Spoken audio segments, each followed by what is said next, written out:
তিনটা খুব বৈশিষ্ট্য ভালো আছে মনে করেন। অবশ্যই হ্যাঁ, নিবেন না? কি কি বৈশিষ্ট্য?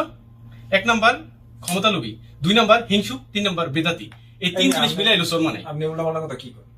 উল্টাপাল্টা আচ্ছা, উল্টাপাল্টা কি? আমরা ওই যে পীরের নাম জানি কি? রেজাউল রেজাউল করিম। আর আমরা শাইখে চরমানের নাম কি? ফয়জুল করিম। আচ্ছা, রেজাউল করিম যদি প্রধানমন্ত্রী, তাহলে ফয়জুল করিমের পোস্টটা কি হয়? মন্ত্রী হইব। তাই এই লোক যদি মন্ত্রী হয়, মনে করেন যাই কি জানি দাঁড়াইছে, মেয়র নির্বাচন দাঁড়াইছে। আস্তে আস্তে আপডেট হইব। ভাই এই লোক করলাম ক্ষমতালোভী। আচ্ছা, ক্ষমতালোভী আমি কি করেন?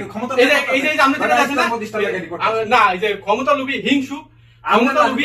তুমি একটু এই আমরা আমি বুঝলাম না মিয়া, আপনি মিয়া বেদাতি কথা কি আছে আপনার দাঁড়ান মিয়া আপনারা বাইরে থেকে তুমি তুলে থামেন মিয়া হালা গায়ে হালা বলা